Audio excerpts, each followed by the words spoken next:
easier for you to understand why we are having this particular conversation. And I want to take it now to Sri Lanka, and I want to ask you, Lasantika, yes. Could you give us an outlook of Sri Lanka's economic status, and especially linking with the IMF program?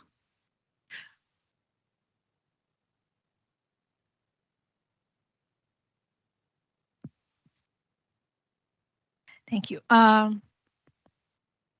So let me just start with saying that we were in the ICU just a couple of years back because we did not do what was needed when we were in the general ward. So we waited till it was too late. Too late in the sense, so we've been to the IMF 16 times before, and this was in 2022. Sri Lanka declared bankruptcy, and we went to the IMF after that. That was the 17th time. I think to your question, Florence, giving the economic outlook, I think Nishan is the better person to do that. I have an economist right next to me, so I will leave it up to him. But speaking of how we, after the economic collapse in 2022, we declared bankruptcy and there was economic crisis, which then resulted in us going to the IMF, and sort of in a way it has worked well for us in certain ways, because this time the 17th IMF program was rather different, because this time the IMF also identified, just like the civil society coalitions did, that the root cause needs to be addressed, that they looked at the root cause that was the governance issues, the corruption underpinning governance issues that was also caused by corruption, grand corruption in the country. And so for the first time in Asia, when the IMF agreement was entered into, the structural benchmarks, once you enter into that agreement, there are structural benchmarks which we refer to as conditions. So one of the conditions was for the Sri Lankan government, with the technical expertise of the IMF, to actually conduct an assessment of governance, because it's a governance issue that led to the economic crisis, and not just an economic issue. And so this resulted in the Sri Lankan government conducting an assessment of governance in the country, and the report, the governance assessment, diagnostic assessment report, sets out these governance reforms, recommendations for governance reforms, including corruption. So the civil society also got involved in the process. So I think this, subject to being corrected, Nishan, I don't think civil society engaged with the IMF program in sort of a positive note as we did this time, because there was more resistance towards the IMF from certain civil societies before. Throughout, we've seen civil society always being resistant towards the IMF, looking at it something like this foreign influence on the government, telling us what to do and how to do. So there is, even now, there is that resistance still. But I think us as a coalition, Transparency International Sri Lanka, Verity Research, and 3 other organizations, instead what the coalition looked at was to take the opportunity to get involved in that process so that we could positively influence the program itself and the conditions and the governance reforms that came in with the IMF program. So that's what we essentially did in terms of getting involved in the governance side of it. Okay, perhaps I'll go back to Nishan, and maybe you could paint a picture for us, for those of us who don't have the context of Sri Lanka, to understand. I know she has given us how civil society got involved, but I think it will be also it is critical for us to understand the context of Sri Lanka, and even before the engagement with civil society, what was the economic outlook of Sri Lanka that now led to this other process that we're going to talk about. Thank you. Thank you, Florence. Let me speak in a way that also connects Sri Lanka and the experience of Kenya and others. The problems of governance that lead to this kind of economic crisis arises in three different ways, okay, or three different points. One, and the most obvious, I think, to all of you, is when you have political leaders that are mismanaging public finance through corruption, overspending, not actually balancing, their capacity to manage revenue and expenditure, but doing all that by borrowing money so that citizens don't feel the pain of wasteful spending and corruption. Because as long as the money keeps flowing and you can borrow it, it covers over the sins of how you're spending it and how you're stealing it. So that's one side of governance. You set up the problem because corruption and stealing is not felt by citizens who then are not asking too many questions, because there's also patronage and distribution and the debt that allows to fund that. Now, you can have the same problem happening even if there was less corruption and less kind of stealing of money.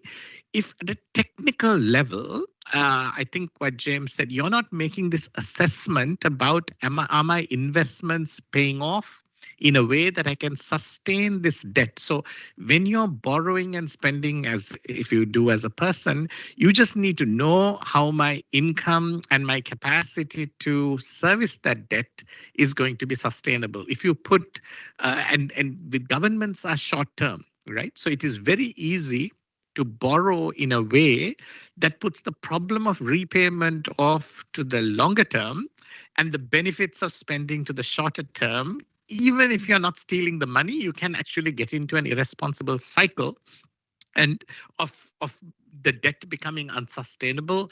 And this is why it is often important to have a regular, one, if you're borrowing in international markets at high interest rates, to do regular debt sustainability analysis and professionalize the management of debt, right? That should not be left to chance.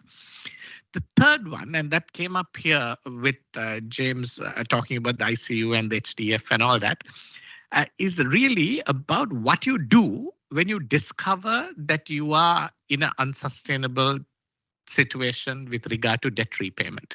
Now, very oddly, all over the world, and especially and certainly in our countries, politicians think and people think that it is bad form to stop debt repayment. That you should continue, that somehow this is shame for the country, this is wrong, and you should continue servicing the debt. This is what Sri Lanka did in extreme sort of mistake that Sri Lanka made, when it was very clear that Sri Lanka had no capacity to repaying debt. And in a way, the IMF had made that assessment that Sri Lanka needed a debt sustainability analysis, and without it, there was no lending to Sri Lanka. Sri Lanka continued to service its creditors. Now, creditors are like your banks, right? They lend to you, they take a certain risk, and it's like starving your children in order to repay the bank. We had no fuel, we had no electricity, we couldn't import essential stuff. People were in utter distress, and there we were, collecting the dollars that could have solved this problem and repaying creditors who actually told us, look, actually, we are quite happy to have you suspend the debt, because if you don't, you're going to do it tomorrow anyway. And if you pay some of us back, the rest of us are going to have to take more of the burden. So actually, the entire international financial architecture is built to understand that if a country is in distress, that there is a mechanism to preemptively suspend debt repayment. And you certainly should not be repaying debt at the expense of the basic needs of your population. That's a third governance mistake. Sri Lanka made all three. Right? We had, enormous amount of corruption in the way we borrowed and spent that money. We had no analysis around the sustainability of our debt. And then in the crisis, we took our population into real extreme crisis and deprivation in order to repay creditors who had taken a risk and were willing to have the debt repayment suspended. And I think this is a lesson. I mean, we should use this lesson to teach other countries, Kenya, others, not to repeat these governance mistakes, right? And and populations also must be educated, I think, to recognize that this is not the shame that politicians should feel is when they deprive their population for the sake of creditors, not the other way around. And there is no, so I think we have got the ordering of shame done incorrectly. Now, I don't mean that you should, be responsible about debt repayment, but you certainly should be more responsible. Your priority responsibility is to the citizens of the country and their basic needs. If you've mismanaged it, you have to own up and suspend debt repayment. So I think let me just first stop there to say, and just add something to what Lasantika said. So we tried very, very hard to tell the government, stop debt repayment now. And I think there was corruption involved in the continued repayment and the crisis that happened. And of course, there's a court case that later was brought against those people who made that decision. And the Supreme Court found that they acted irrationally and violated the fundamental rights of the citizens in the way they went about dealing with that crisis. So this is very, very important, that they violated public trust, acted irrationally against all evidence and sensibility, that the country was taken into this disaster. And I think when these things happen, they need to be lessons that are learned so that this kind of bad behavior and bad governance cannot be repeated. And I must say, I'm so happy that Sri Lanka has had these developments that haven't let them just be forgotten, but have exacted answerability and accountability in these ways, even though it comes late, right? And we didn't avoid the crisis. And what we did, after government failed, but finally when the IMF was in negotiation, as Lasantika said, we've been in 16 IMF programs. Kind of getting close to the world record. Pakistan's competing with us. But more importantly, since 1966, when we first got into an IMF program, that's basically, over 50 years, Sri Lanka has been in an IMF program for 50% of the time. Can you imagine a person who is in hospital for 6 months of every year, every single year of their life? And that, you say something's either wrong with the hospital or something's wrong with the patient, right? And in this case, both, right? These are not solving the problem. Sri Lanka is 50% of its entire time from 1966 in the IMF hospital. So I think we argued, I think the IMF has staff, they also, like governments, can think short term. And it took real effort on the part of Sri Lankan organizations to say, no, we are not going to allow you to do business as usual this time in Sri Lanka. And, it's another conversation and not all of it made public. The effort it took for us to change the mind of the IMF to say this is about governance and about corruption, and to invoke the IMF's own kind of capacity to ask for a governance diagnostic. So this is kind of new within the IMF. But I think it was enormous engagement from the side of organizations in Sri Lanka who understood the problem that got the IMF also, IMF is not, I don't think of the IMF as meaning ill, but sometimes just not understanding the context. to get IMF to understand the context, rethink what it was proposing, and to lead with governance and anti-corruption. And that also helped acceptance of the IMF program. Because people felt the moment the IMF spoke about corruption and governance, people suddenly said, oh, wow, okay, that's great. Like for the first time, this organization that we think is kind of part of imperial global financial controls and trying to control us is actually talking a language that we think is important. And it helped the credibility of the IMF also. Let's stop for the moment. Yeah. Thank you very much, James. When Dr. Nishan was talking, you were nodding very hard. Diana as well. Why were you nodding? What were the similarities that you're hearing from Nishan that you can compare with Kenya? Are we the same case? Are we in hospital 6 months of the year every time as a country? James, just a quick reaction to what he has said in comparison to Kenya. Well, I think the similarities, I felt like we had skipped that bit because we were in the IMF program longer, and there was a little bit of discipline. There was a little bit of discipline that we not get over the cliff. That's why I was feeling like that's the bullet that we dodged. But we are not very far from it. Diana is saying actually, where are we at in comparison to Sri Lanka from where you sit? I was nodding very hard to Dr. Nishan because, like James has said, we somehow initially when we got into the IMF program, we were headed for debt distress and probably a default. We didn't. As Kenya, we've managed to pay our debt at all costs. But like Sri Lanka, and partly why we are in UNGA together with Sri Lanka, we've been looking for them. They made good out of a crisis, a very, very bad crisis. They were able to get the best out of it, get into a better IMF program.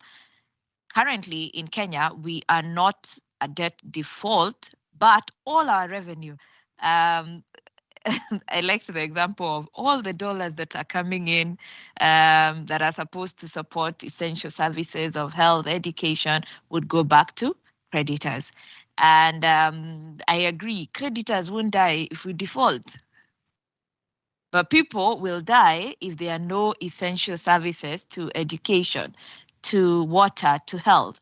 And Kenya currently in our budget, our education financing, we've had to reduce the amount of money that goes to each student who is accessing basic education. Why? Because of how much the fiscal space has shrunk because of our debt obligation. If anything, I am not the very best mathematician, but like the interest repayment is almost 30% of all our national budget, then that is only interest. You've not repaid principal. There is not a single budget voted for any socioeconomic right that is at the level of repayment of debt interest.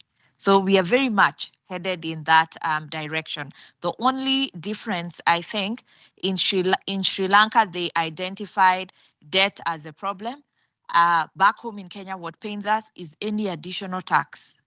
Additional tax pains us more than additional debt. Yet, additional debt is additional future tax, because the only way that debt is repaid is through taxation. And we have a similar moment like Sri Lanka. I have realized both the World Bank and the IMF, whenever citizen or the people rise up, like happened in Kenya, Sri Lanka, I think Nepal, is it Pakistan as well, at that point they retreat from their high-headedness of not listening to the people, and the straight jacket is not so straight after all. It can become like our African pride, that has pleats and can fit color and so on. It changes and they get to listen. So currently the IMF in Kenya is undertaking a diagnostic process on the governance issues that they have ignored. They usually come and tell us, all we are doing is balance of payment. We're just dealing with our central bank. We don't deal with a human being. This is your problem, deal with it. Now they realize that governance is at the heart of it. And if that is not fixed, then it doesn't matter what targets, what conditions they put, we will get into the same process. And like Sri Lanka, we've had the opportunity, and there are Kenyans here members of Okauchumi in the room, very much. We used to engage with the IMF, but goodness, they used to treat us so badly. It was such a tick box exercise because we advised them. The most recent IMF program was vacated at the 9th review. But by the 4th review, we had told them this program is not working. It is not really, but they couldn't listen. Right now, they listen to civil society. What are you saying? What are the problems? So we've decided, based on that, we will consolidate our view of what is wrong with the economic governance, what is wrong with our democratic governance, and how does it affect the economy. So Okauchumi is producing 2 diagnostics. The first one is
As I'm listening to this, I'm thinking about the woman who sells vegetables in the streets. I'm thinking about the young man who's trying to earn a living in whichever way he can. I'm also looking at the one who just goes to industrial area for the Kenyans, who goes to do just work to get money for the day. The woman who does care work in the slum area, taking care of babies, getting 50 Kenya shillings per child. How, Bina, and I'm bringing this to you, how does this IMF reforms or lack thereof affect this particular woman? And in your view, what are the risks with our engagement, even as now they're allowing more civil society engagement? But what are the risks that governments take that fail to consider this person on the ground? Thank you. Thanks so much, Flo. So I want to, first of all, start with 2 deeply personal experiences. So one, some time back, I have a day bag and I have like a nanny who stays in here. So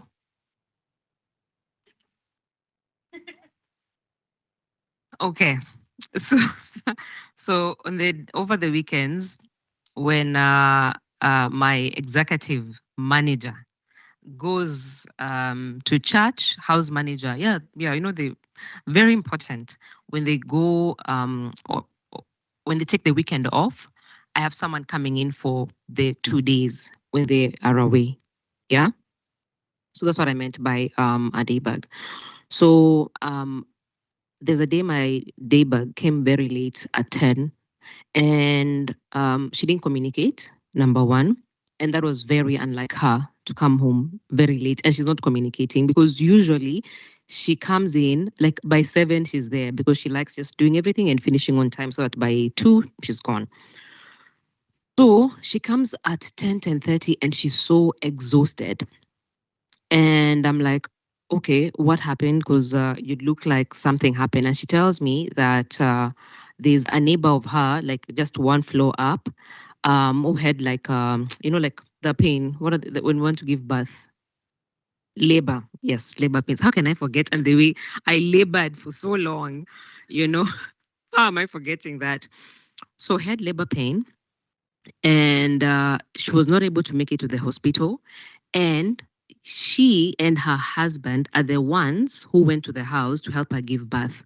And mark you, she's not even a doctor.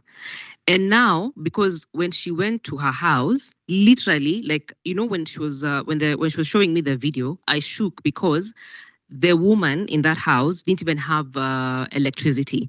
So, like, can you imagine helping someone with a torch? And then she realized she can't find a knife and had to send her husband back to her house. Like, please go get me a knife, because she has to cut and then cover the child. Then they figure out what to, you know, like what to do. And this is someone who's not even been trained to be like to midwife that particular process. And even when she finished doing that, the woman still said, I don't have money to go to the hospital unless you help me. Now she has to figure out what to do. So she lives in Apo Resambu. So there's a hospital, Neema Hospital. That's where they had to rush her. So she came so tired, yeah. And I sat there just thinking about it, and thinking about that particular child, yeah. That is one. Two, I want to talk about an experience I've had at the university level. I just want to connect these 3 stories at the university level, where sometimes I like the conversation we're having here and the concepts we are speaking. If we also don't break them down enough for citizens to have those conversations with their MPs, with their MCAs, it's going to be very hard to push the needle. You know, what is a financial architecture to a charmer woman that I work with? You know, all these diagnostics that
the services.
life. So I think for me, to cap it up is to say that we have to infiltrate every space. I like the fact that Diana is talking about the think tank reports. So the rest of us, how do we take these think tank reports and break them down to our people in ways that they understand? Because when you say 10 billion or you say 1 billion, like a mamamboga that I work with who makes maybe 8,000 a month, they can't comprehend that.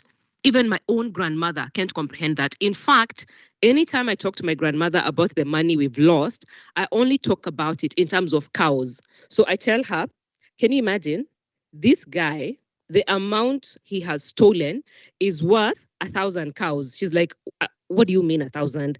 Because for her, if you have 10 cows, you're rich. So she can't comprehend if someone is stealing money worth 1,000 cows. So I have to talk like that for her to understand the impact of that and the wealth of that. Because for her, she'll be calculating what is 1 cow times 1,000. So then how do we infiltrate our spaces to break down this info? Thanks.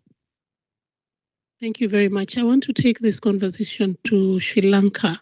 And I don't know whether Dr. Nishan or you are going to pick this question, but how did you raise the consciousness of Sri Lankan citizens around the kind of now reforms you're seeing around debt in your country? And I'll come back to you, Diana, as well, whether the Gen Z moment was your moment for you as a country, but maybe Sri Lanka, what shifted? How did you, the people that Bina is talking about, how did you make, or how did civil society engage with the population to also back you up, even as you're engaging at the high level? Do you want to take it and then maybe?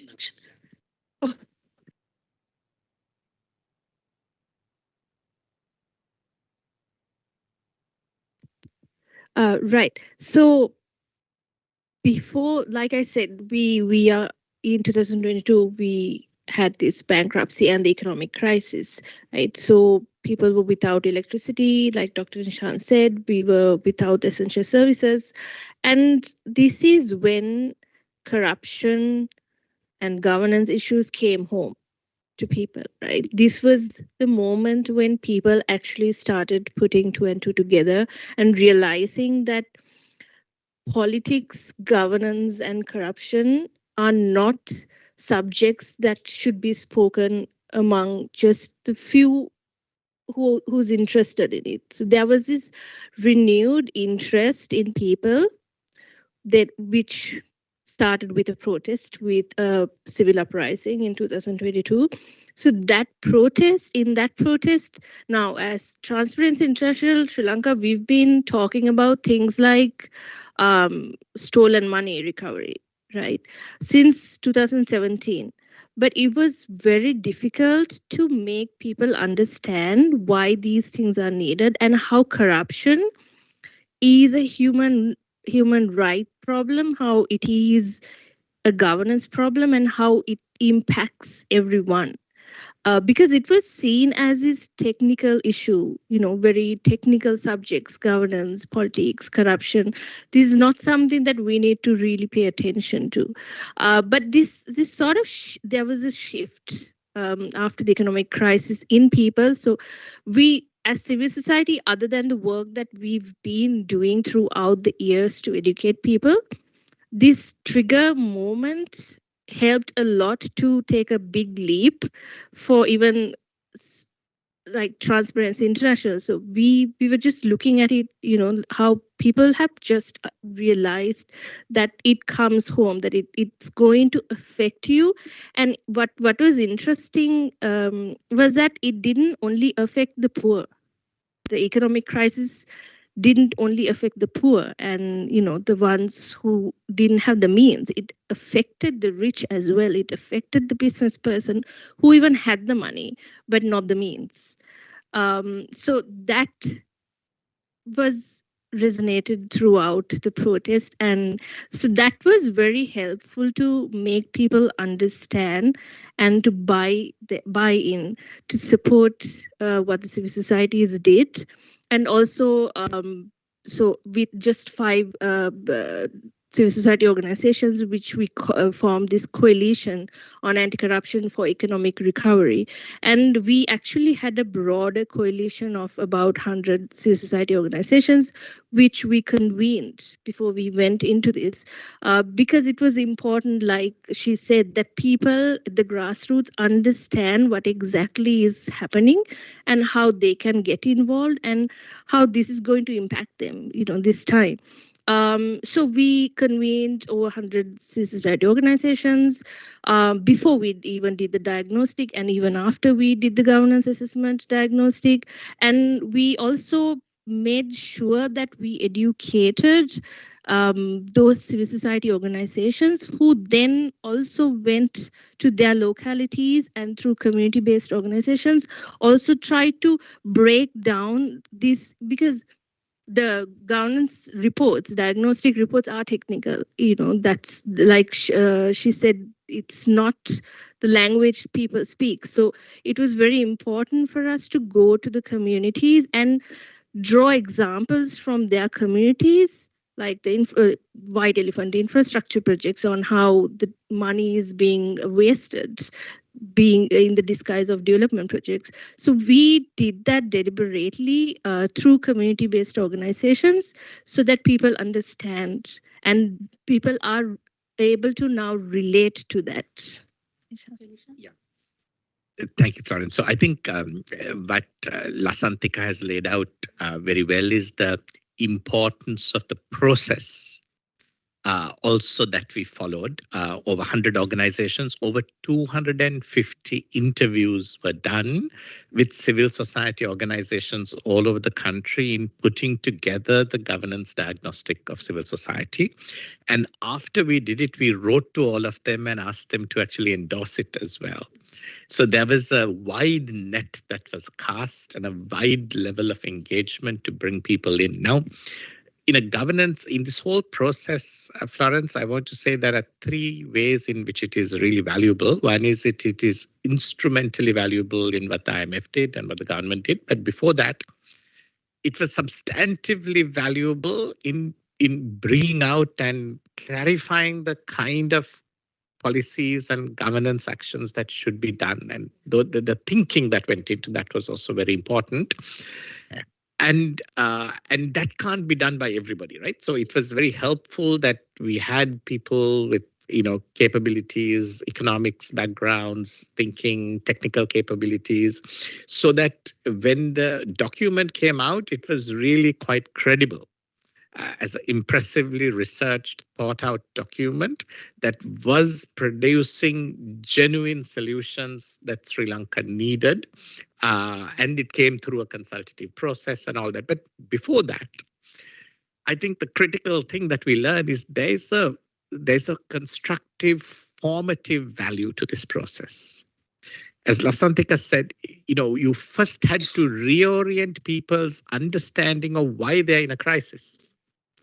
And why governance is the solution, not simply not simply saying, oh, government cuts the budget or, what to do. We are in an IMF straitjacket. We have no choice. But that there's a fundamental failure of governance. I think the most important first step in all this engagement was the formation of the public imagination and mind that it's the governance, stupid. And we must support a change in governance. It is why a new political party that has never got more than 3% of the vote today in Sri Lanka got 60, more than 2/3 and came into power in the midst of a crisis where their greatest weakness was people thought they don't understand economics. But the public mind had been changed enough to know that these people actually will solve the governance problem, and that's what will solve the economic problem. Today's political outcome in Sri Lanka would not have been possible without that formative change or the formation. By formative, I mean you formed the political mind of the country to re-understand their problems not as a technical failure, not only just as a corruption issue, but as a foundational governance issue that didn't have priority. And I think this was really the big victory for Sri Lanka. And it has created a tectonic shift in our politics. And the process we ran helped that. And of course, the crisis helped that too. As Lasantika says, in the crisis, people realized it more as they suffered, just like, in the middle of COVID, you realize that it's possible to have meetings on Zoom. Till then, we always thought we must meet, right? But suddenly, COVID did this mental transformation that we didn't have to be physically present. Just like that, the crisis did, help people. But it was important what narrative came in to explain that crisis to people. There are many crises that go with a different narrative set by political leaders, set by corrupt leaders, blaming it on outsiders, blaming it on minorities, blaming it on opposition. But when people understood that it was governance, I think we had then the space to actually build policies, build solutions. And I'll talk more about the instrumental side, later, and how we instrumentalized it.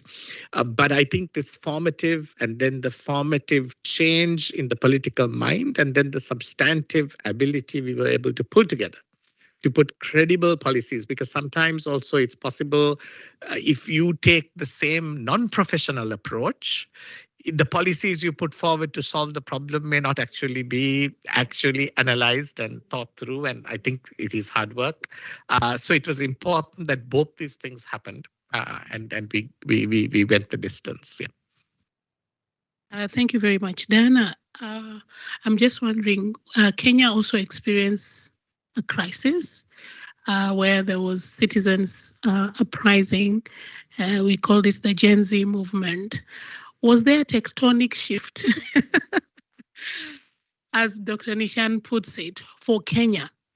And if there was any shift at all, how has it transformed civil society engagement with IMF, World Bank, and the rest of the lenders, and shifted your advocacy, so to speak, as a country and as a Chubi? Thank you.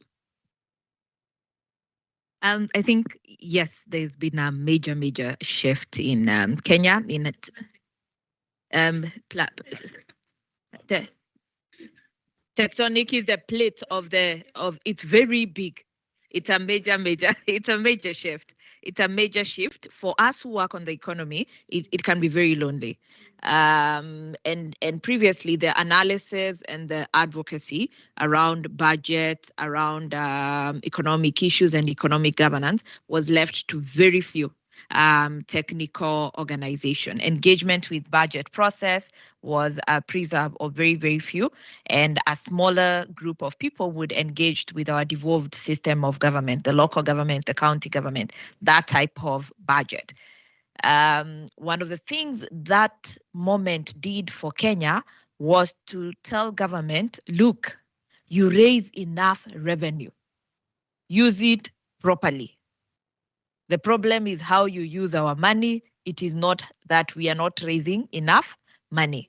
As a result, we have seen non-traditional accountability organization in individuals, informations of youth, tech experts, now driving the conversation for that type of accountability. Back home, our members of parliament right now, other than a constitutional amendment giving them more power and things like that, the next big conversation is usually anything touching on budget or raising revenue. Kenyans immediately come on board.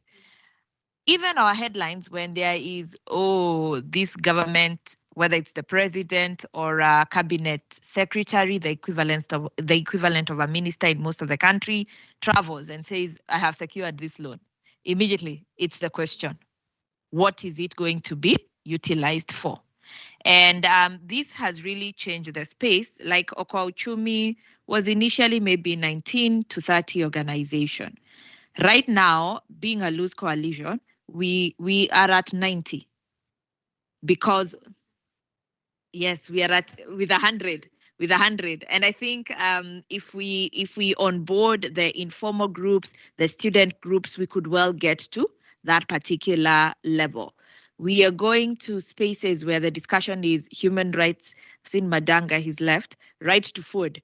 Before you discuss anything on food, you go back to debt, the budget processes. So something has shifted. First and foremost, that it is available to be utilized at the national level. And I'm almost sure that our next general elections in 2027, the economy will have a major bearing on how we choose our next leaders, formation of new parties. I am hoping that the same wave and intelligence of the Sri Lanka people, not just economic, but governance, right? Yes, governance, very, very much governance. Well, the same wisdom that swept across Sri Lanka will sweep across Kenya, and we get the right people to fix the governance problem, because it's largely a governance problem. Now, as a result, back home as well, every day, every single day, our headlines have at least 2 corruption scandals being reported on a daily basis, because people are whistleblowing from every corner, because the protest made it comfortable and made people realize this is what matters the most. And so people like Njeri here, that's all the networks they work with. That is formation of the political imagination of people. Yes, right? yes. That people have changed the way they see the things. Country and the problem. Yes. I think for the first time we are even realizing we may get a presidency that is resourced by the people, that is no longer just around the ethnic formation. Our politics is you galvanize your political base and constituency that gets you into power through ethnic blocks. That is going to shift into governance issues. How has this shifted how we work with the World Bank and the IMF and how they work with us? They are now very, very conscious, and they respect Kenyans. Initially, they indicated that the only problem there was in Kenya, this will amuse you, Florence, is that there was a communication problem. The only problem that caused Kenyans to get into onto the street was a communication problem. But they have since moved from that to deliberately listen. We are trying to ensure that we give them strong enough analysis, just like Sri Lanka drew from their lessons, strengthen, and so on, so that the document they have, by the time they come to formulate a next program for Kenya, it will be different. The World Bank has several facilities as well. And at the heart of what they're now dealing with is governance, corruption, management of procurement issues, and so on. So they are no longer as removed as they were. And we hope that whatever we'll develop will also affect commercial lenders, because the World Bank, the IMF are not our biggest lenders. For Kenya, most of our loans are commercial loans. It is your Euro bonds, it is your domestic treasury bills and bonds. And those are the ones that are most expensive. So we hope when the Kenyan story of governance and why it is very, very important to even ensure that we free resources for investment by ordinary people is told in this particular, let me not call it, let's say it's a people's audit. Diagnostic is an IMF term. It's a people's audit. When the people audit the problems as they see them, everybody will be won over and will be able to formulate both general governance and economic processes that are able to be responsive to the needs of ordinary citizen. And we will be back on the path. We were supposed to be together with the Asian Tigers, Singapore.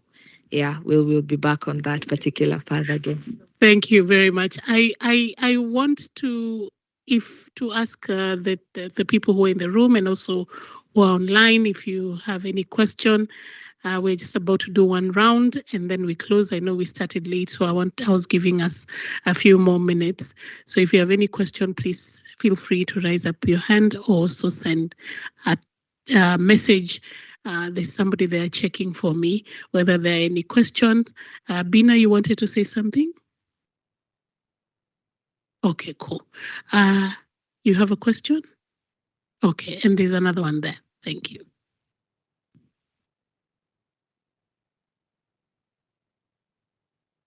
Thank you so much for all the contributions. I am burning within because when I think about the issues of Kenya, at the end of the day, it is who Bina is talking about. It is, can I take my children to school? Can I afford to go to hospital? My parents are ailing. Can I take them to a public hospital? I need to be able to drive around or get around safely, right? And yet those are the very things that concern us at the very most basic level. And then when I hear in this room how we talk, and Diana is talking about IMF language, diagnostics and stuff, I'm like, everything is so complex and it is up there.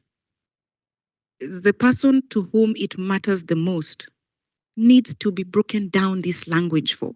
And that's why we can't connect, because that's why the third year student will ask, gosh, how does this even concern me?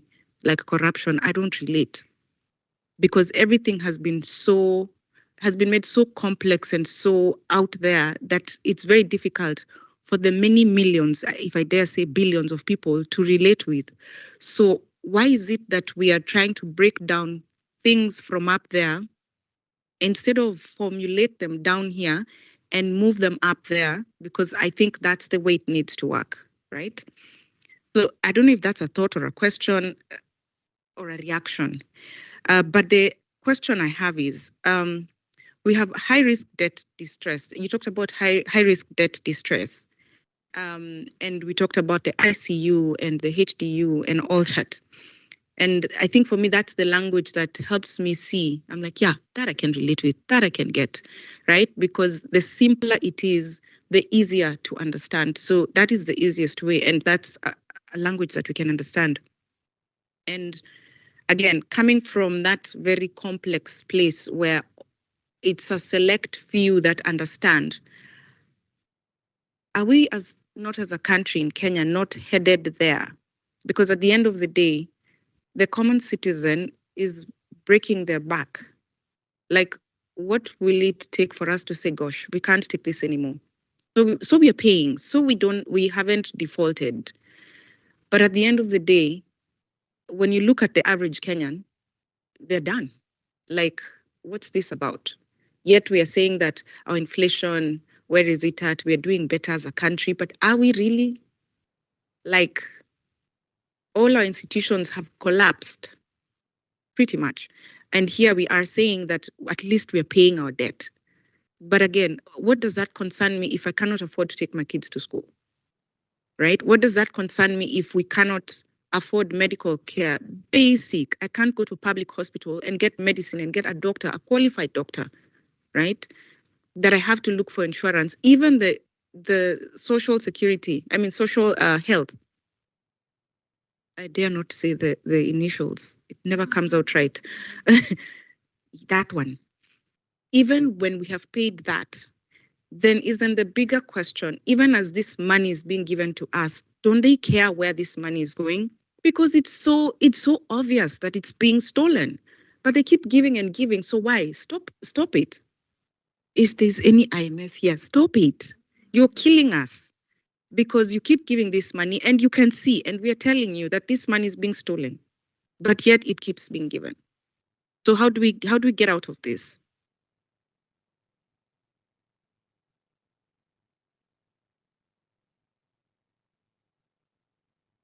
Thank you so much for really fantastic conversations and insights as well. I've really been trying to reflect on the patient-doctor dynamic that seems to be coming out. From this, it seems that IMF is the doctor, right? They're the experts, they're the ones with the technical expertise, they're the ones who advise governments, and their work is to prescribe. But if you look at, for example, I'm not a doctor, but let's say I have a stomach ache, but you're prescribing Panadol, Panadol, something for headaches, right? Then the medication you're giving me is not solving my issue. Another dynamic I see is where, for example, this issue of corruption and governance comes in, where the doctor says, but I've prescribed the medication, you're not taking it right. Right? Or I told you not to take alcohol with the medication and then you take it. So now it's not working. So there are those two dynamics. I'm very interested to hear from Dr. Nishan. Where does the buck fall, right? Is it with the doctor who is meant to prescribe, but you've been prescribing medication, it's not working, it's not treating my illness, and at the same time is also blaming the patient. Another reflection is the issue of the corruption and governance, which I completely agree. It is the symptom. It is the root cause, right? But from what I've seen, how IMF responds to that, again, is the blame game. And they do that by, for example, imposing more stringent conditionalities. For example, we want reform of state-owned enterprises. We want you to reduce your travel allowance. We want to reduce public wage bill. We want to impose more austerity. So again, how do we treat this delicate issue of corruption and governance so that IMF again does not make it a blame game of where we're blaming the patient for not complying with our prescription.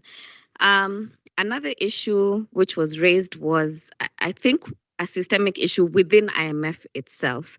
I think this also comes from production of knowledge. So I have an issue with the production and consumption of knowledge, because right now it seems that as African countries or developing countries, we are only consumers of knowledge. Then IMF, again, like you said, an imperial global financial institution, they are the producers of knowledge. When will this dynamic change? That is why I love this convening, because it's not, there's no consumer and there's no producer of knowledge. We are all just sharing. But at the heart of it is that the IMF does see itself, and many of these international financial institutions see themselves as the sole producers and owners of knowledge. And I feel like that is also, a vestige of colonialism. Now, our options in terms of resourcing development are very limited. Do we have alternatives in this current environment? Where's the role of credit rating agencies, for example? I know that's an ongoing conversation. There are also conversations on borrower coordination. Do you think those will be meaningful?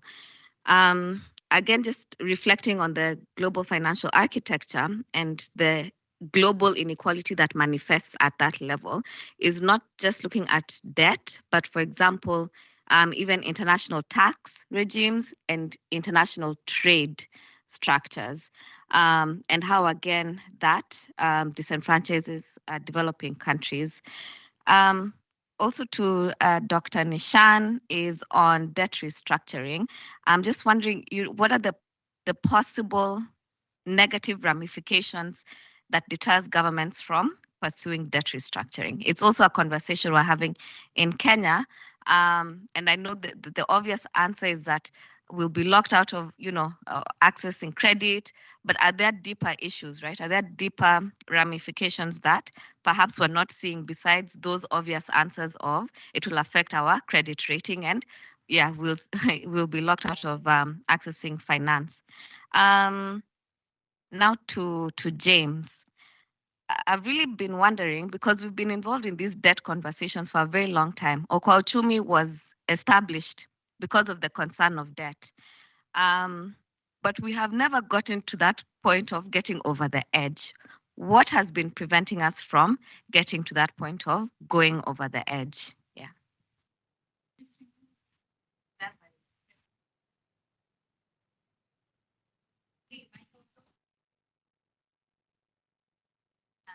Me, I have a problem with IMF. That's one. As an individual, but also as IMF coming up with products that do not work. Think about structural adjustment products, program, and the recent, because I deal on health, and one of the biggest thing and the challenge that we've seen is that IMF coming up with different products. So like in Kenya, we have the African Medical Equipment Facility, where IMF, give facility to Kenya in terms of equipment, and the equipment that they're giving are expensive equipments we cannot afford, so they're on debt. and you realize that the only hospitals that can afford first are those hospitals that are, have expensive hospitals first. And then secondly, they also give equipments that are for diseases and illnesses that each and every Kenyan already have. And now we are seeing that. So for Kenya, I think one of the hospitals got a gamma camera, which, is used on issues to do with cancer and things like that. And that cost tripled. So it's easy to even get that test from South Africa rather than getting it from Kenya where we got it. And that's an IMF product.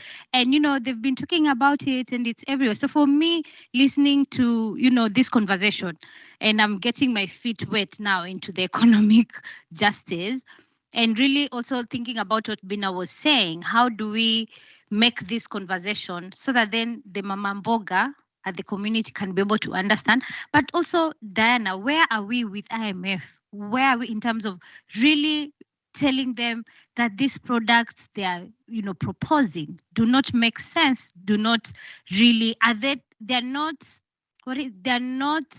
structured in a way that it can help the country and its people, that all the time their products are more profit oriented. So where are we in that conversation? I hear you mentioning that you've gotten to a place that they can listen to us. So where are we?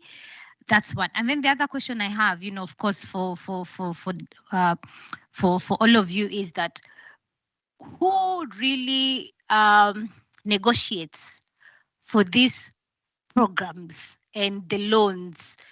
That all the time we get loans and credit facilities that have huge austerity measures that we can even as a country, we cannot even function because, we accepted a loan with, 30 or 40% interest that for the next 10 years we'll be paying interest. We're not even paying the loan itself. So who does the negotiation for this for these products, and how can we be able to make sure that voices of women, girls, young people, and everyone is part of that conversation, because then it affects us. And then last but not least, I'm glad that this conversation is having. I've said last but not least, wait. Now you even made my point go away. Hey, machio. No, anyway, so I think for me is, understanding the fact that yes, we need to ensure that then this conversation gets to the community, but also to agree and acknowledge the fact that most of the time it will be those technocrats and economists that are on that level. How can we ensure that we also are building a constituency of economists who are, of course, activists, and I can see some of us are in economic justice, or economists who actually understand the lived realities of, people, instead of just having someone who is just a purely economist who at times forgets that they live in a country. They just think about numbers and forgetting that numbers in a country means also people, and how that people, that dichotomy. So I think for me, those would be my questions. Thank you.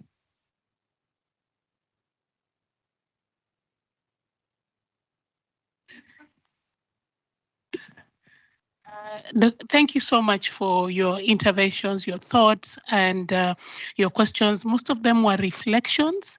And so I want to ask us, as we're responding responding as our final comment, so that then we close this conversation. I think, Bina, I will give you the question on how do we simplify this language?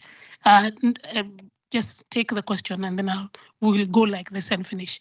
How do we simplify this language? Because you've been working with the Chama Mamas and you've been working with people on the ground. How do we make it easier for them to understand, so that we are not waiting for a crisis so that then we engage, but we are constantly engaging? So that would be your question. And I think you'll be able to answer what Njeri had raised and the two ladies, what they've also raised.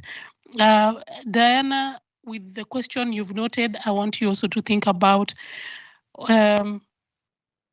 why, again, do we need an uprising to understand an issue?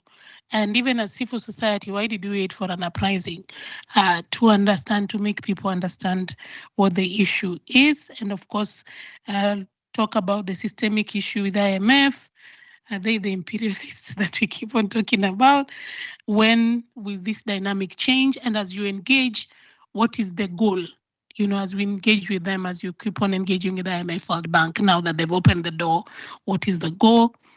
James, what are the alternatives in terms of borrowing and coordination of, I don't want to say coordination of debt, but what are the alternatives? I think Beverly was talking about the doctor and prescription. I think it is important for us to be seeking second opinion. Where is the second opinion? I mean, if the doctor has said, I have this problem, is there space, James, for us to have a second opinion? And if this second opinion, what is it and where is it at? Dr. Nishan, I think you had a lot of questions around debt restructuring. Why are we blaming the patient, in this case, the countries, for what is happening? Although I know you kept on talking about it is a governance problem, but yes. And then who negotiates for us and how do we ultimately infiltrate that space? For example, Diana, you've been engaging with the CS. How do we infiltrate that space to educate him and others to think women, to think children, to think the lived experiences of young people, even as they engage with these lenders? Yes, and maybe you can tell us also, you will add to what he'll say, but also you can tell us, just informing us also, what are the dynamics that are changing in Sri Lanka to maintain so that you don't slip back to where you were before. So, Dr. Nishan, since you had many questions, we'll start with you. And then I don't want to say your name again, okay, because my tongue is misbehaving. And, and then Bina, you'll talk to us about the lived experiences, and then James, and then we'll close with Diana. Thank you very much, in that order. Thank you so much for the wonderful questions from the floor. And I thought they were all really sensible, great questions, and I'll only give brief answers. I think this question about, who's impacted? What do you tell the vegetable seller? What do you tell the poor person? Who's impacted depends on how you also manage the crisis. You can distribute pain in different ways, and there is going to be pain. You can distribute it to your international creditors, let them take a lot of pain. You can distribute it to your country. When you distribute it to your country, you can give the pain to those who are well off. You can give the pain to those who are poor. Sri Lanka actually in this case has failed. If you come to Colombo and talk to the middle class and the upper middle class, it's like there wasn't a crisis anymore. It's all gone. But poverty is around 30%. It has more than doubled in the country since 2019. We have the worst record of increased social disadvantage and poverty in countries that have been through debt episodes in the last 10 years. So Sri Lanka is not a great example of how we have distributed the burden, because politicians have managed to convince people, or a certain class has managed to convince people that it's inevitable, you must suffer. You must take the pain, and the better off have had less pain. And so it's a very, very important question, and it means our work is not done. And there's a lot more to do to make sure that it is not simply that the country as a whole comes out of the problem, but within the country, that the distribution of pain is looked at and the choices, better choices are made. And that's something to solve. Look, we live in, I think Beverly brought out the question that the global structures are unjust. So I want to say, yes, absolutely. There's a lot of things to fix out there. But one of the things we didn't do was simply blame those problems and avoid dealing with problems of our own. So there are problems out there, problems in here. And we felt that, look, and we need parallel tracks. While they're contributing to that, we must also fix this. And this is where the governance and questions came in. And we could make progress, in the things we were able to solve quickly and in the short term, while not, giving an excuse to the structures. And, there's no way in which we think the IMF is some perfect institution or not even a highly capable institution, to be honest. And I don't even blame them because, young economists who have very little experience in some other country coming in short-term missions, trying to understand and develop solutions. This is a recipe for getting it, at best only partially useful, right? What do? We hold the IMF accountable too. We keep demanding that the IMF publish what you call the technical assistance reports that are often secret and are non-transparent, and say, look, we want to see the analysis because we want to contribute to the analysis. We treat the IMF as a device, not a deity. Not some God who can come and tell us the right thing to do, but a device that exists, which we can use. Because, the government, sadly, in countries like ours, shows more answerability and accountability to that device than they do to their own citizens and population, which is a crazy thing.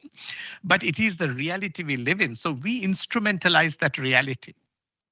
We actually hold the IMF's feet to the fire and get them, in a way, I mean, this is not how democracy should work, but hey, we'll take what we can, right? To get the citizens' voice heard. If we can use the IMF, let's use it.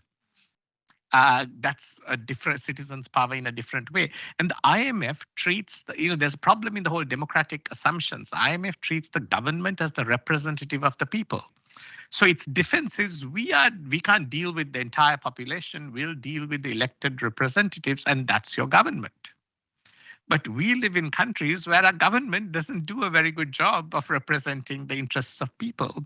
And so how do we weigh into this situation? We instrumentalize on one hand our capacity to hold the IMF answerable and accountable and question, and we write publicly, we question publicly. And as James said, and as Diana said, the IMF is also now then incentivized and pushed to pay much greater heed to what is being said if we are upfront about it and we are doing a good job. Plus, when the IMF negotiates with government can push back. But when the IMF is under pressure from citizens, they also push back better on government. So they have actually, in the governance diagnostic, they had so much more leverage to get a really good governance diagnostic into government because they said, look, civil society is already coming and saying all these things. So this is not just us. So actually, we are simply instrumentalizing this device, which is not a perfect device, okay, which is certainly not a highly competent device either. And I don't mean that critically. I just mean inevitably. People who've studied the country for decades must know more, and they do in country. IMF doesn't have that resource, but we actually bring it and instrumentalize it and get it moving. So I think that Beverly also asked the question, when do we default? You default or stop paying when you lose access to credit, as Kenya did when it went to B-. And now, of course, Kenya is getting upgrades by some. But once you lose access to international credit, it makes no sense to continue paying. That's when you stop, because you've already lost it. There's nothing left to lose. And that should be the trigger point of knowing when to shift the burden back to creditors, because you've lost whether the rating agencies are right or wrong. It gives you the perfect basis for doing that. So I think just to conclude, it is very important that we don't lose agency or give up our sense of responsibility that we have to fix our own countries from inside. And that doesn't mean accepting the world as a good place, as a just place or a fair place, and certainly does not mean accepting IMF as some deity. But recognizing that we live with these imperfect structures and problems, and then understanding how we can best use them to the advantage of people. And by people, I don't mean just the elites and the well-off. I do mean the poorest and the worst off, and the ability to represent their interests, to ask for policies that do less harm to the poor, and get more, because the elites benefit more from the debt and all this than the poor do. So the poor benefit the least and pay the most. This is a terrible situation. And that's where I feel in Sri Lanka, we have still a lot more to do. I hope in Kenya, you will do this better than we have. and protect the interests of the vulnerable as a first priority. And at the same time ensure that we are taking control of what is it that the governments must do for the best interests of the country, right? And I think there's a lot more to be said, which we'll do informally. But our stories and I think our experiences are really enabling us also not only to not in addition to what we're doing in our countries, to help other countries to follow suit, because these are overall somewhat positive, right? And I want to say in this governance diagnostic, we did not treat the IMF as a competitor. It's not like who can do a better governance diagnostic. While we publicly held the IMF's feet to the fire as an institution, we privately developed cooperative relationships. We talk to the staff, we talk to people. These are all human beings who are not necessarily out to do something bad. They're working within their own constraints. And they would complain. They said, Nishan, you have dinner with us and talk to us so nicely, and you've written this extremely critical article. I said, we can do both. Right? We can be extremely critical of the institution and still be quite persuasive and kind of honest and friendly with the people and persuade them to do better. And they did better. I mean, I must say the Sri Lanka's governance diagnostic that the IMF did was an exceptionally good document. And this was a cooperative, engagement where it was not a one-upmanship where we were trying to beat them. We shared with them long before we published stuff we were going to put in it so that they incorporated it well in advance, right? So I think looking at the IMF, not just as an institution that's problematic, but as human beings who also would like to do within their own constraints, potentially the right thing, and engaging constructively really helped us. And I think these are lessons we can learn and share and help other countries do better as well. So thank you so much.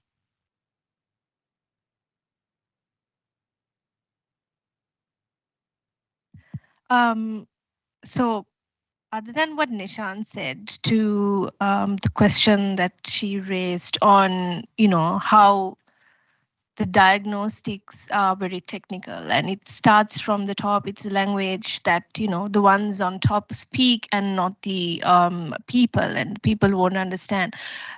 So one thing we did, like we spoke about earlier, now the IMF or the government's governance diagnostic was something of the sort that you were explaining. It's for the top who understand the technical terms, and it didn't really relate to people couldn't relate to it.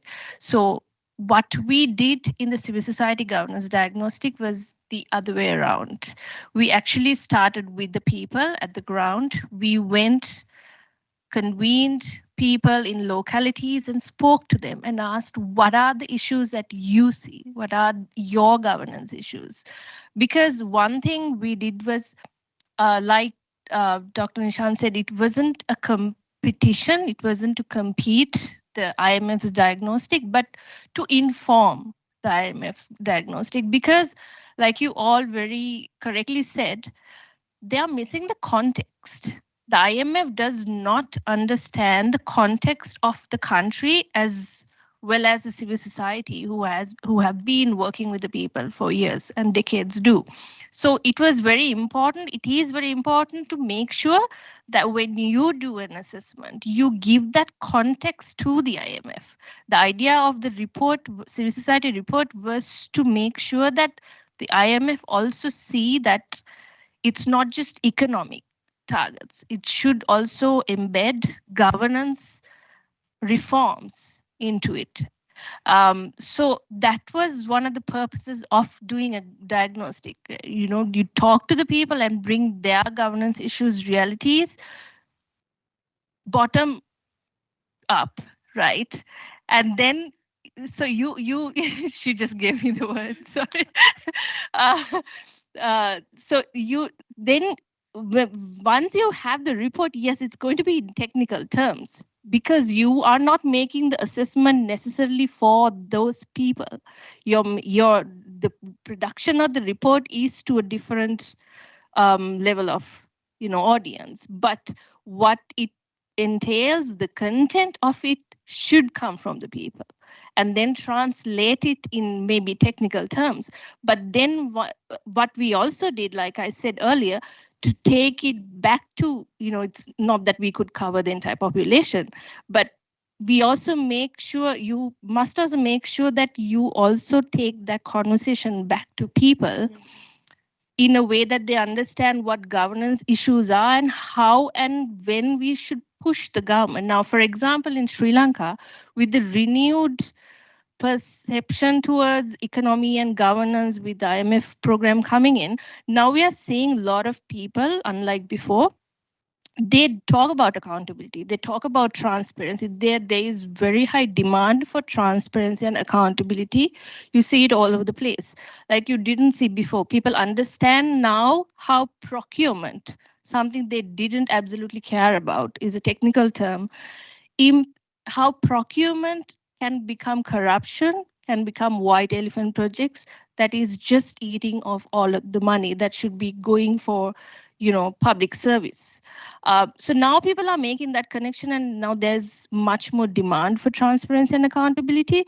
And there is much more demand for transparency and accountability, not only from civil society, but also from people, from the IMF as well. Like Dr. Nishan said, that was one of the things that we tried to do, hold the IMF to account, and we still keep doing that now. It's been 2 years since the diagnostic report was produced.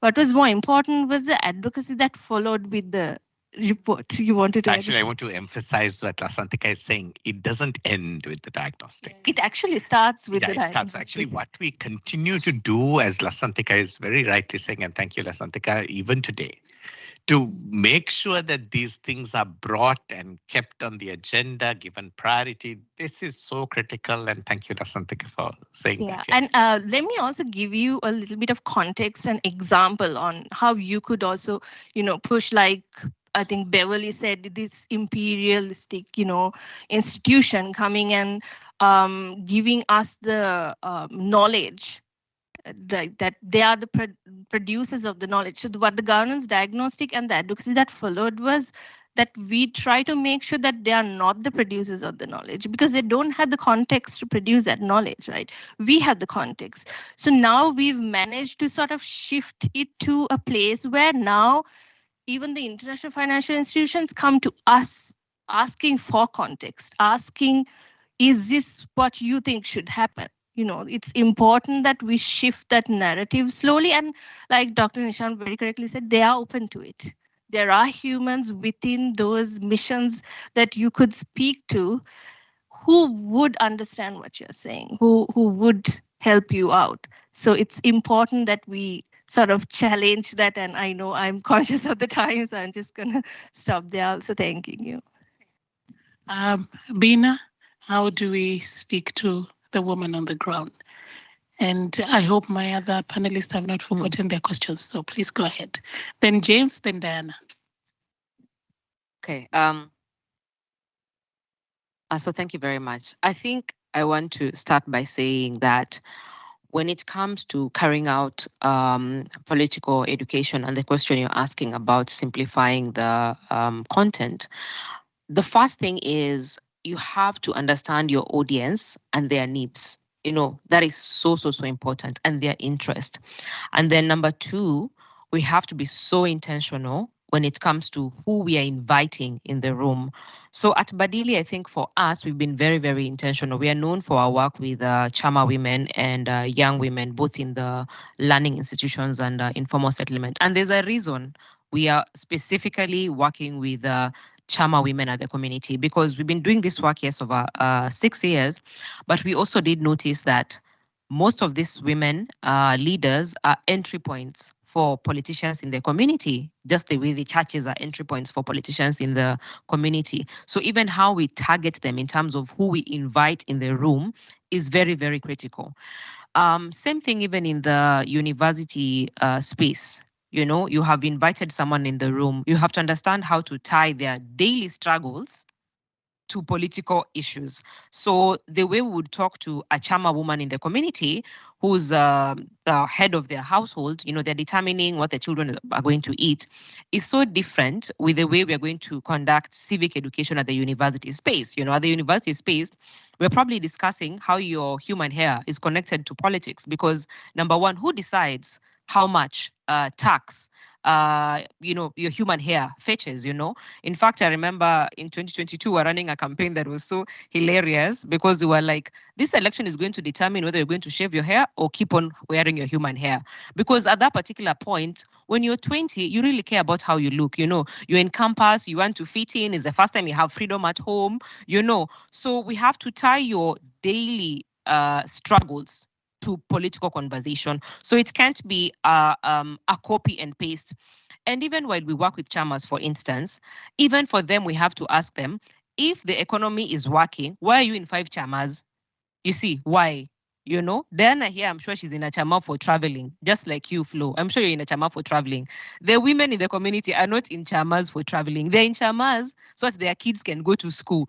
They're in, they're in chamas so that they can pay rent. They're in chamas so that they can pay resources that go to a private hospital.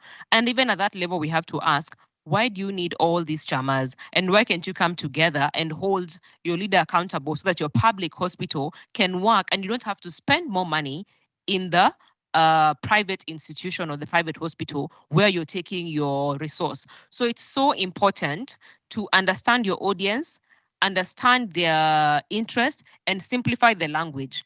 I think my 2 last points would be, we've even spoken about the language here from diagnostic. So instead of even saying revenue, just tell people the money government collects. You see, because now revenue is another thing. Just say this is how much the government collects. Instead of saying debt servicing, just say kulipa deni, paying the loan. You see what I mean? It's just simple. But most of the time it's so easy to say, how do we service the debt? And when you're talking about servicing the debt, not everyone might understand that you mean just paying the loan. It's not like that that simple. And lastly, I think for me, it would be, so once you've connected the daily struggles to political participation, the other question would be, so what? So what's the end game? And then that's when you say, okay, so once you've seen that everything is tied to the leaders we elect and the political decisions affect the quality of my life, affects how I dress, affects how I show up, it even affects whether you'll date or not. Like literally, because y'all want to date people who are stable. The economy is not stable. Guys don't have jobs. It's that simple. I'm telling you, you have to connect it to everything. Then now you say, go and register to vote, so that you don't have a situation like in Kenya, where in the last election, we had 8 million eligible voters who did not vote. We had 4.5 million young people who did not register to vote, because IBC only managed to register 2.5. And then now you had 6.9 who voted for opposition. So if you look at just that number, it's almost 19 million who did not trust the government of the day, because the president got 7.1. But if you look at that against the people who either did not turn up or voted the other way, so then how do we ensure that people understand how their daily lives are connected to their vote and that they turn up at the polls? Thanks. Thank you very much. I hope all of you activists and advocates are taking notes from Bina, even shaping your language. Yes, James, over to you. Thank you. In 2 weeks' time, most of governments in Latin America, Africa, and Asia will troop to Washington for their annual regions trip to IMF and World Bank. Now, that should lead us to ask the question, whose interest does IMF serve? Because I think most of the time, it's a question within the civil society movement that we don't ask. And that leads me to the next thing. How do we make people understand, as I look at the borrowing? There is a big component we have to think about: political power. We have to take political power. We must be willing to get into political power. The people who come to Washington for the IMF annual meeting,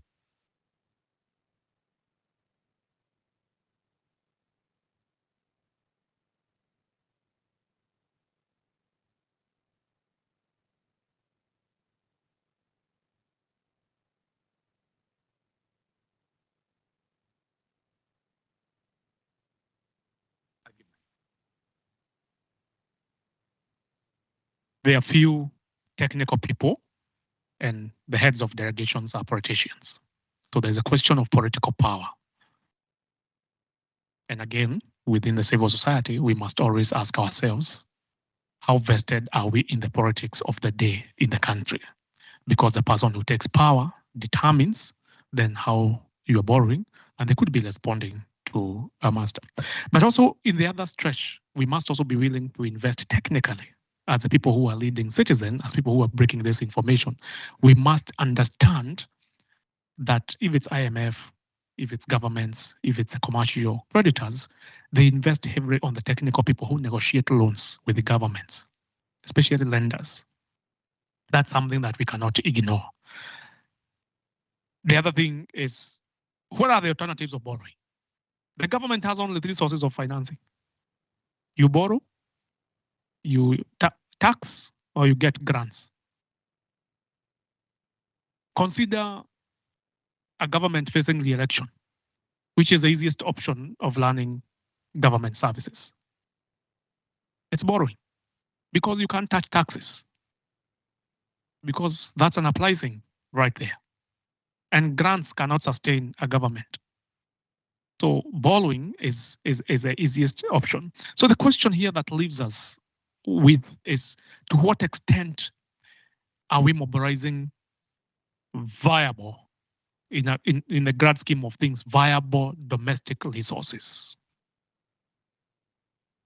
And viable domestic resources is both looking at the tax and non-tax revenues, but also understanding that to a greater extent there is non-tax revenues, by governments when we've already paid for those services already. So literally, it's double taxation for citizens. You've paid your taxes, but then you have to go to a government agency and you have to pay for that that service. And I think that's a way we need to look at alternative financing by governments. That the only alternative they have outside borrowing is taxes.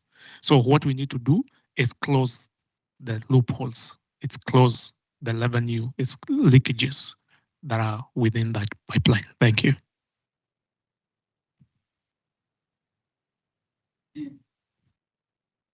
Gosh, I hope I remember my question.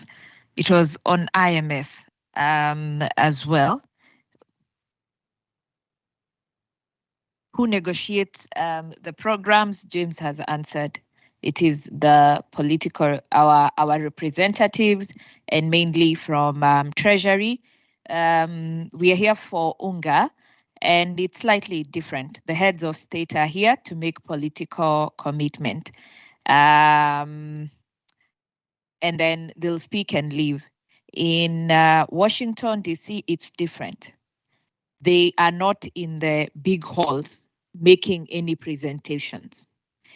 The IMF and World Bank buildings have very many small boardrooms, where in those small boardrooms, you cannot get space because every government delegation is going in to negotiate for their loan. Every single government delegation, whenever you have, especially IMF programs, World Bank programs are slightly different, but very much the same. So to shift that, it is the political class and the ideology of the people we elect into power, because the world is unequal. Our states are unequal. Dr. Nishan has said one of the things we must do is see how we redistribute the pain and the power equally. It's the same thing at the IMF and the World Bank. Now, based on Beverly's question, is this a doctor that you can just remove? No, I wouldn't even put IMF as a doctor. I would place them as triage. I would place them at triage, not doctor. Yeah, because I think the medical profession may be actually offended if we call the IMF doctors. I would place them at triage. And so because they only look at very surface level issues. Your eyes, that could be anemia. Anemia it is. They do not run the further tests. So it is how to either change the people in the triage or cause them to ensure that further tests are being run. And that is why the new mechanisms that they have created, like the governance diagnostic, the technical assessment, are providing for that. And currently, the IMF is trying to make some reforms because I think they are worried that the BRICS will take over the space that they occupy.